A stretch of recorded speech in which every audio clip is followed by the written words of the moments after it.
rindu menikmati sabdamu.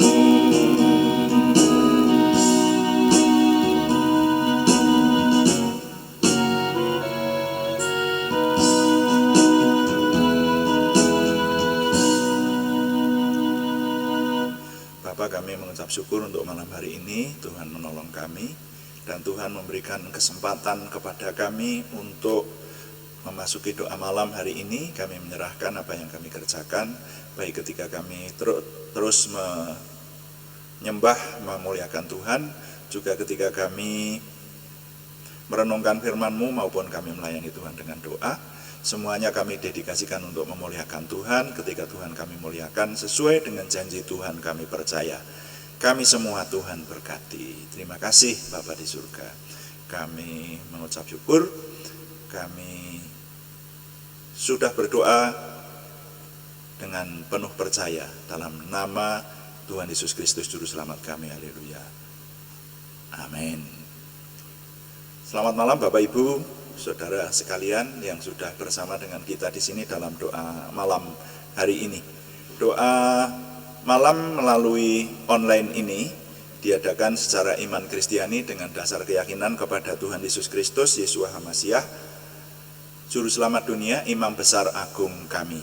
Dan firman Tuhan yang didokumentasikan dalam kitab suci Perjanjian Lama serta Perjanjian Baru menjadi pegangan kami, menjadi pegangan kita sekalian. Saudara sekalian, kembali saya mengingatkan bahwa doa malam itu ditujukan juga untuk menjawab pertanyaan. Karena itu jika saudara memiliki pertanyaan rohani, silahkan jika berkenan dikirim kepada kami. Jika kami bisa menjawab, kami akan mencoba menyampaikan dalam doa malam, menjadi tema-tema dalam doa malam kita seperti biasanya. Nah, untuk kali ini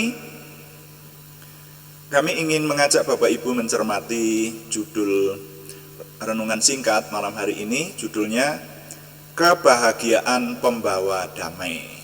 Kebahagiaan Pembawa Damai. Kita baca dulu Injil Matius pasal 5 ayat yang ke-9. Matius pasal yang ke-5 ayat yang ke-9. Ini bagian dari ucapan Tuhan Yesus Kristus, ya. Bagian dari khotbah di bukit. Ya, Matius pasal 5 itu isinya rangkaian pengajaran yang disampaikan oleh Tuhan Yesus Kristus. Dan ini salah satunya ucapan Tuhan Yesus berkata, Matius pasal 5 ayat 9, berbahagialah orang yang membawa damai, karena mereka akan disebut anak-anak Allah atau anak-anak Tuhan. Nah, sejak kemarin kita merenungkan soal kebahagiaan, ya. Kebahagiaan ada yang palsu, ada yang sejati. Dan Tuhan Yesus memberikan kunci-kunci untuk meraih kebahagiaan itu. Kebahagiaan sejati hanya bisa diperoleh oleh orang yang suci hatinya, oleh orang yang lapar dan haus akan kebenaran, ya, juga oleh orang yang berkemurahan dan seterusnya. Kemarin sudah kita pahami bersama-sama dan kita meneruskan hari ini. Ternyata bahagia itu bisa diperoleh dengan cara membawa damai. Karena dikatakan oleh firman Tuhan, yang berbahagia adalah mereka yang membawa damai. Nah, mari kita renungkan dulu, apa arti damai? Saudara, damai itu artinya satu keadaan yang nyaman. Tidak ada permusuhan, tidak ada kekacauan, tidak ada kegegeran, tidak ada hal-hal yang membuat tidak tentram. Semuanya dalam keadaan tentram, damai, seperti itu. Nah, di sini dikatakan bahwa yang berbahagia adalah mereka yang membawa damai. Nah, artinya membawa damai itu adalah mereka yang menciptakan perdamaian, saudara. Karena nanti akan ada hubungannya dengan ini tadi, frasa berikutnya. Karena mereka akan disebut anak-anak Tuhan, anak-anak Allah. Makanya umat beriman, kita umat Kristiani itu punya istilah anak Tuhan. Itu di agama lain sepertinya tidak ada. Hanya umat Kristiani yang punya istilah anak Tuhan. Jadi anak Tuhan itu adalah orang-orang yang berada di pihak Tuhan. Kalau secara iman Kristiani, yang disebut anak Tuhan adalah mereka yang percaya kepada Tuhan Yesus Kristus, menjadi murid Tuhan Yesus Kristus, sudah dibaptis, hidup sesuai dengan firman Tuhan yang kita percaya dalam kitab suci Perjanjian Lama dan Perjanjian Baru. Maka mereka itulah yang disebut anak Tuhan. Dan sekali lagi, perilaku dalam kehidupan anak Tuhan itu akan menentukan anak Tuhan yang sejati atau bukan. Begitu saudara ya. Karena nanti Tuhan Yesus mengingatkan, bukan setiap orang yang berseru kepada Tuhan Yesus, Tuhan, Tuhan, akan masuk kerajaan Allah, akan menjadi warga kerajaan Tuhan. Nah, kan berarti ada orang yang mengaku anak Tuhan, tetapi ternyata nanti pada hari terakhir Tuhan Yesus akan berkata, ini sesuai dengan yang diucapkan Tuhan Yesus sendiri di Matius pasal 7 ayat 21 sampai 23. Hari terakhir Tuhan Yesus akan berkata, nyah dari hadapanku kamu sekalian pembuat kejahatan. Jadi perilaku anak Tuhan itu menentukan anak Tuhan sejati atau bukan, saudara ya. Nah, di samping anak-anak Tuhan, Tuhan Yesus juga menyebutkan ada namanya anak-anak si jahat. Itu di Matius pasal 13 ayat 38. Makanya hati-hati, ini hubungannya dengan pembawa damai. Orang yang membawa damai itu disebut anak Tuhan. Berarti kebalikannya, kalau ada orang yang tidak membawa damai, nah itu disebut anak-anak si jahat. Ya toh? Orang yang sudah keadaan damai dibuat geger seperti itu, dibuat ada kekacauan, ada permusuhan. Nah, itu anak-anak si jahat. Menurut Tuhan Yesus loh. Ini kita terima dari Injil Matius ini saja.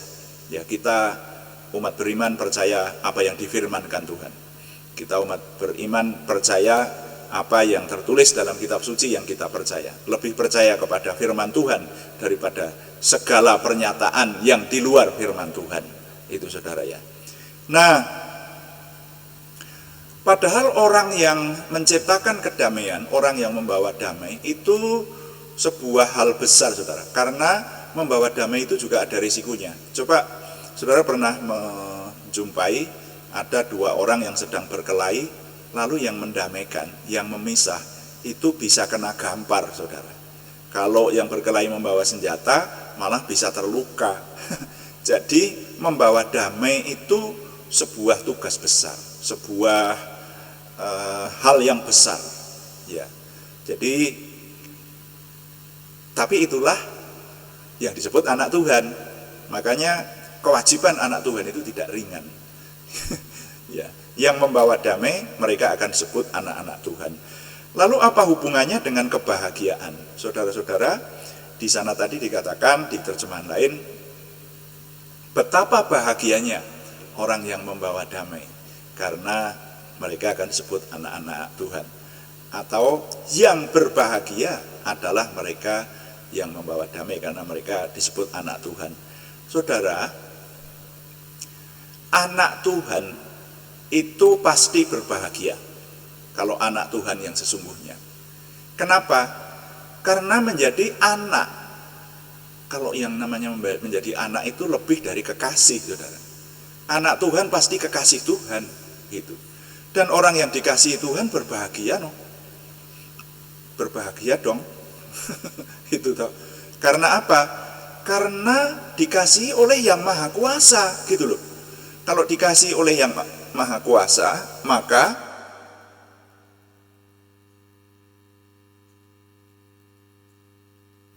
segala sesuatu, segi-segi hidup tentu dipelihara oleh Tuhan, dibela oleh Tuhan, oleh Yang Maha Kuasa.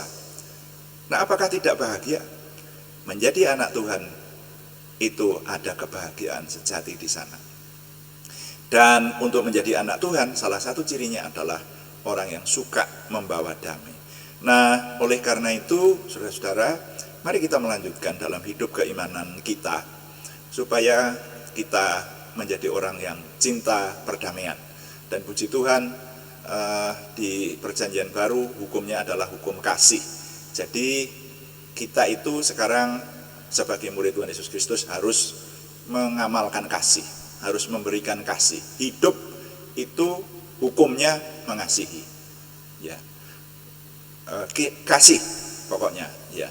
Kasih dikatakan dalam pernyataan firman Tuhan, Tuhan adalah kasih. Jadi bukan Tuhan itu sifatnya kasih begitu. Tuhan itu sendiri adalah kasih.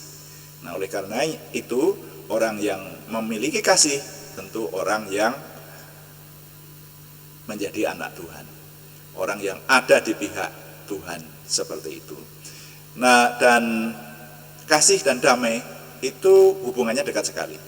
Di mana ada kasih, di situ kecenderungannya ada kedamaian. Jadi pas sekali kita yang hidup dalam perjanjian baru melaksanakan hukum kasih, menghidupi hukum kasih, dan menciptakan damai atau perdamaian. Lalu kita disebut anak-anak Tuhan. Nah, jadi nilai yang dapat saya ketengahkan kali ini, anak Tuhan itu pencipta perdamaian, dan anak Tuhanlah yang memiliki kebahagiaan. Jadi saya hanya menyarikan saja apa yang sudah saya ketengahkan sebelumnya tadi. Saya ulangi, anak Tuhan itu pencipta perdamaian, dan anak Tuhanlah yang memiliki kebahagiaan. Tuhan dipuji, amin. Mari kita melayani Tuhan dengan doa, saudara. Jadi sekali lagi masih hari ini masih dalam rangkaian kami beserta tim saudara ya. Tim, terutama tim inti saya itu mengikuti pertemuan hamba-hamba Tuhan dari Sinode Gereja Betel Indonesia di Yogyakarta. Karena itu khususnya yang doa malam, kami ada keterbatasan dalam mempersembahkan doa syafaat nanti. Kami tidak menyebutkan nama-nama kali ini saja, kali ini lagi kami tidak menyebutkan nama-nama, tetapi mereka yang membutuhkan kesembuhan dari Tuhan tetap kita doakan, kiranya Tuhan memberkati kita. Mari kita menyembah Tuhan dengan berkata, kuduskan hati kami supaya kami dapat menyembah dan berdoa, dan kita akan mendoakan doa syafaat secara umum maupun nama-nama yang masih harus kita doakan di hadapan Tuhan. Kuduskan tempat ini untuk kami berdoa. Kuduskan hati ini untuk kami menyembah. Biar segala perkara ku serahkan padamu, Yesus, dan Roh Kudus bekerja membimbing kami semua. Kuduskan tempat ini untuk kami berdoa. Kuduskan hati ini untuk kami menyembah. Biar segala perkara ku serahkan padamu, Yesus, dan Roh Kudus bekerja membimbing kami semua.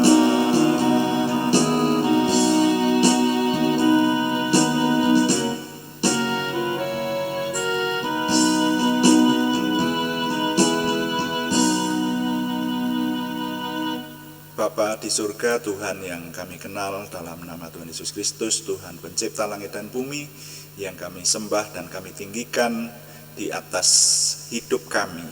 Kami menyerahkan doa malam ini sepenuhnya dalam tangan Tuhan, dan kami berterima kasih Tuhan memberikan kepada kami rahasia firman-Mu, di mana salah satu kunci kebahagiaan adalah bagi orang-orang yang membawa damai, karena orang-orang yang membawa damai itu ciri dari anak Tuhan.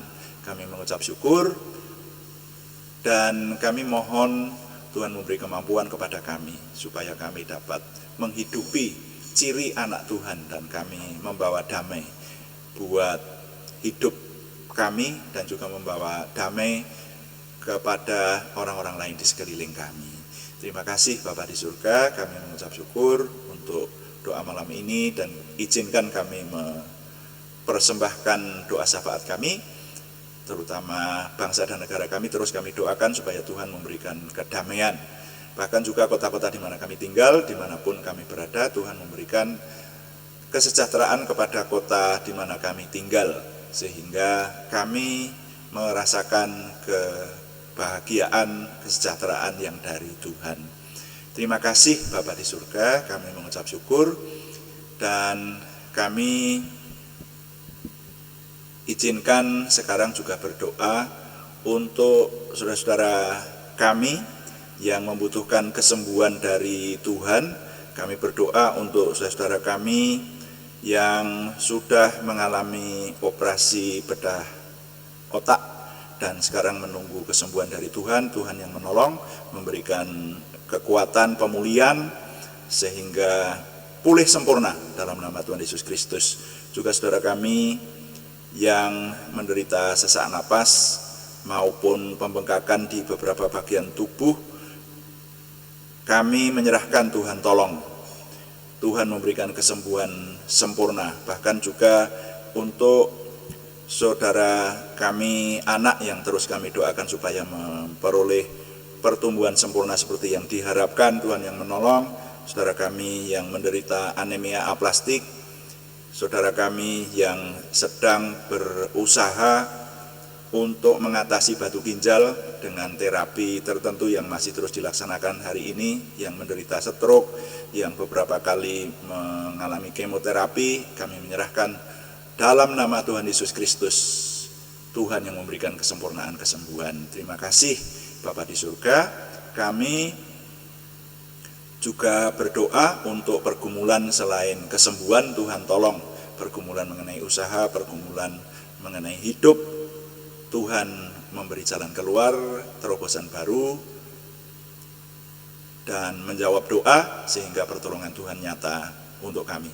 Kami mengucap syukur setiap hari Tuhan memberkati pekerjaan kami, baik pekerjaan keseharian, juga pekerjaan pelayanan onsite maupun online. Kami menyerahkan kepada Tuhan untuk Tuhan berkati, sehingga semua yang kami kerjakan kami dapat mempersembahkan prestasi yang sempurna menuju kepada kesempurnaan Tuhan sendiri.